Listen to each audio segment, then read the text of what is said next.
اخیر زمانے میں لوگ نہیں سوچیں گے کہ میں کون ہوں، میری تاریخ پیدائش کیا ہے.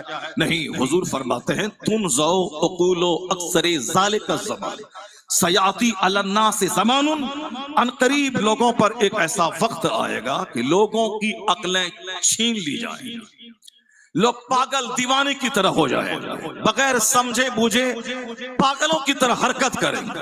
عورتیں مردوں کی نقل کریں گی، اب مرد عورتوں کی نقل کریں گے، جبکہ مرد کو اللہ نے مالک و مختار بنایا. الرجال قوامون علی النساء، مرد عورتوں پر حاکم ہے، مگر مرد کی کھوپڑی جب خراب ہوگی تو یہ عورتوں کی طرح بال رکھیں گے اور اس بال میں یہ ربڑ باندھیں گے، اور جب مرد کی کھوپڑی خراب ہوگی تو عورتوں کے کلر کا یہ کپڑا پہنیں گے. جب مرد کی کھوپڑی خراب ہوگی تو عورتوں کی غلامی کرتے ہوئے ان کو اپنی بائک سے لے جا کے اسکول چھوڑیں گے، پھر گھر میں بیٹھیں گے، پھر شام میں اس کو لے کے آئیں گے، مہینہ لگنے کے بعد اس سے پیسہ مانگیں گے، یا پھر خود پیسہ کما کر کے ان کے قدموں میں ڈال دیں گے اور پان کھانے کے لیے ان سے پیسہ مانگیں گے، اور ہر امور میں عورتوں سے مشورہ لیں گے. جب یہ وقت پیدا ہو جائے تو حضور نے کیا کہا؟ جب تمہارے معاملات عورتوں کے ہاتھ میں چلے جائیں، وہ امورکم الی نسائکم، جب تمہارے معاملات عورتوں کے ہاتھ میں چلے جائیں تو فبطن الارض خیر من ظہرها، اس وقت میں تیرا مر جانا بہتر ہے. فبطن الارض، زمین کا پیٹ زمین کی پیٹ سے تیرے لیے بہتر ہے. کس زمانے میں؟ جس زمانے میں میرے سارے معاملات خواتین کے ہاتھ میں چلے جائیں، یعنی میں ان کو سردار مان لوں اور سارا کام ان کے مشورے سے کروں. مجھے کبھی افسوس ہوتا ہے کہ یہ حدیث پاک مصطفیٰ کی موجود ہے، اس کے باوجود بنگلہ دیش جیسے ملک میں جہاں 22 کروڑ مسلمانوں کی تعداد ہے، اس کے باوجود صرف 2 ہی عورت ہے.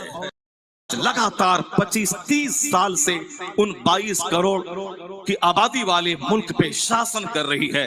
کبھی شیخ حسینہ ہے، کبھی خالدہ ضیاء ہیں، یعنی کوئی مرد سامنے نہیں آتا کہ ان عورتوں کو ٹکر دے کے انہیں بولے کہ مرد عورتوں پہ حاکم ہے، اب عورتوں کے امور میں ملکی انتظام نہیں جائے گا، مرد کے ہاتھ میں. چونکہ حضور نے کہا ہے جب تمہارے مالدار بخیل ہو جائیں اور تمہارے معاملات عورتوں کے ہاتھ میں چلے جائیں، اس وقت میں تیرا مر جانا زندہ رہنے سے بہتر ہے. عورتوں کو اچھا کھلاؤ، عورتوں کو اچھا پہناؤ، عورتوں کی کمزوری پہ صبر کرو. وہ ٹیڑھی پسلی سے پیدا ہوئی ہے، اس کو سیدھا کرنے کی کوشش مت کرو. اگر سیدھا کرنا چاہو گے تو ٹوٹ جائے گی، ٹوٹنا طلاق ہے. یا کمزور ہے، اس پر رحم کرو. ان کے ماں باپ بھلا کے گالی مت بکو، ان کو عزت دو، سمان دو، ان کا نام اچھے ادب سے لو کہ تم ہمارے ماں باپ بھائی بہن سب کو چھوڑ کے میرے پاس تم آئی ہو.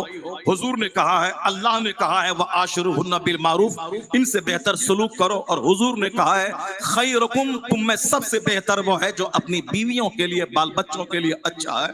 یہ خیال رکھنا ہے، جو کھائیں وہ کھلائیں، جو پہنے وہ پہنائیں، لیکن ہر ناز نہیں اٹھائیں، ان کا ہر مشورہ نہیں مانیں، ان کی تکلیف پہ صبر کریں، دوسروں کے بیچ میں ان کی غیبت نہیں کریں، ان کی مرضی کو اپنے اوپر حاوی نہیں ہونے دیں.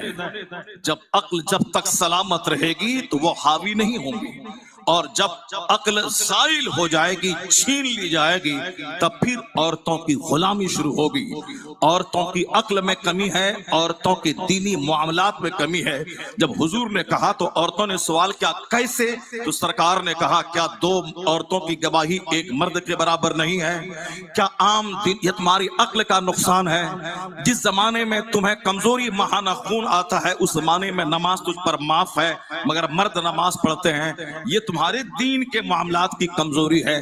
تو عورتوں کو اطمینان ہو گیا کہ ہاں ہاں اللہ نے مردوں کو اختیار دیا ہے، مردوں کو میرا حاکم بنایا ہے، مگر ان کی کمزوری پہ صبر کرنے کا پیغام مصطفیٰ نے دیا ہے، نہ کہ ان کو اپنے سر پہ مسلط کر لینے کا پیغام.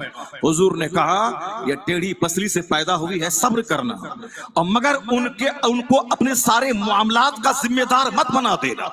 اگر تم نے ایسا کیا تو پھر اس وقت فتن و فساد دنیا میں پیدا ہوگا.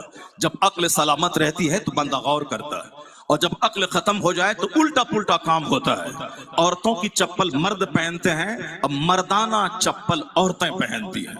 اور مرد عورتوں کی طرح بال رکھتے ہیں، عورتیں مردوں کی طرح بال رکھتی ہیں. اور حضور نے لعنت کیا ہے ان عورتوں پہ، لعنت جو مردانہ وضاقت اختیار کریں، اور ان مردوں پہ لعنت جو زنانہ وضاقت اختیار کریں، اور ان عورتوں پہ لعنت جو مردانہ وضاقت اختیار کریں. اور جب عقل گھٹتی ہے یہی سارے معاملات ہوتے ہیں. عقل جب رہتی ہے تو بندہ غور کرتا ہے. قرآن شریف میں آیا ہے غور کہ دنیا دسترخوان ہے، اس پر غور و فکر کرو، اپنے لیے خوراک حاصل کرو. اب ذرا